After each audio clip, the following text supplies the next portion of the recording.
The second game of the night on Saturday was a much more compelling game.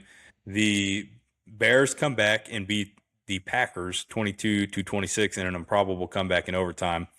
Uh, Santos kicked a 43-yard field goal that got Chicago within 16-9 with just under 2 minutes remaining.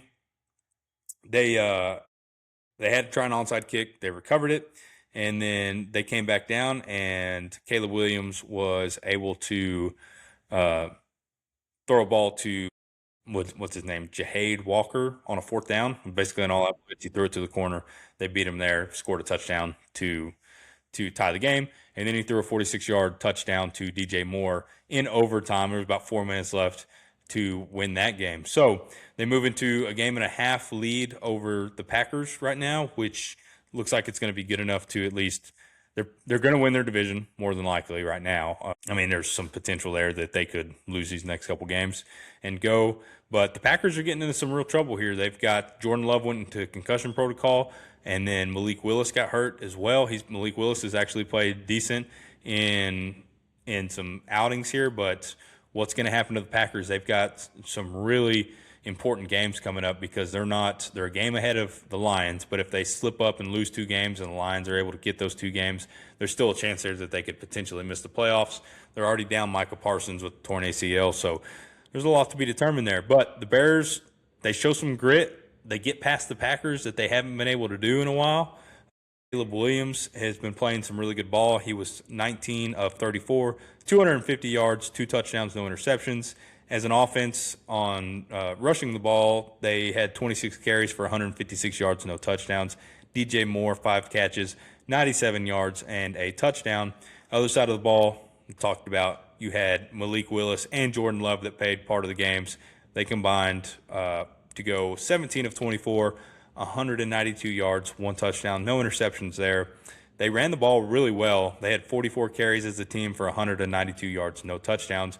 Really interesting because Josh Jacobs he didn't play a lot of the second half. They really gave the ball over to Emmanuel Wilson. He fumbled it early in a key scenario, and they said they had no effect to him. His knee wasn't bothering him or anything, but they kind of kept their best offensive weapon on the sideline, which is interesting. When you have Romeo Doubs leading the way for you, 5 catches, 84 yards, and a touchdown.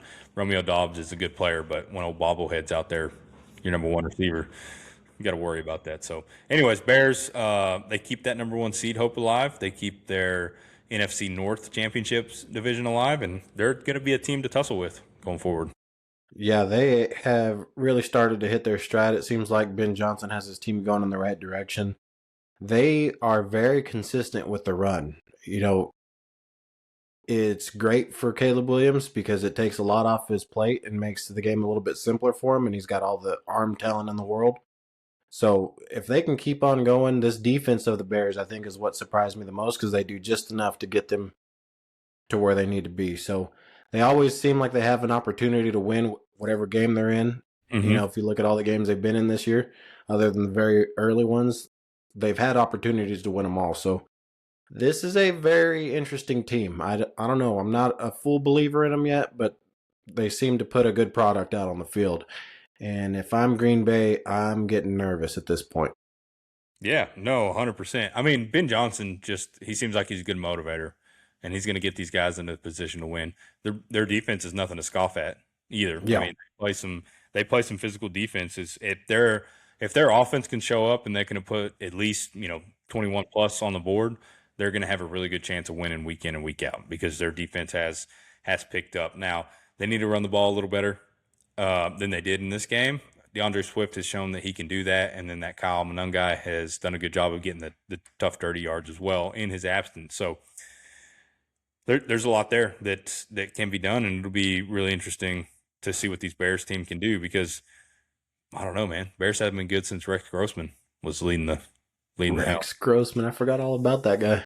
Yeah, I mean, he was the one that took them to the Super Bowl. So you always wanted, or at least I always wanted Jay Cutler to do well when he was with them. Jay Cutler, man, that was a great era of football. Oh, Sean, there's a rocket, a missile. That meme where he just smokes him in the back of the head, man. That's great. It's fantastic. Getting into Sunday, you talked about it. Saints 3 in a row, take down the Jets 29-6. I think this is a really good sign for the Saints because they have played. I mean, they're 6-9 or 5-10, right? Whatever it is, right? So you are what your record say, like I say all the time. But they're able to go out. They showed that they have been improving and making strides, and they put down a bad team in the Jets, and they do it in convincing fashion. And I think that's a really positive sign for an organization that is just trying to stack some wins, get some momentum going into next year, especially under a young quarterback, a young first-time head coach, all that kind of stuff.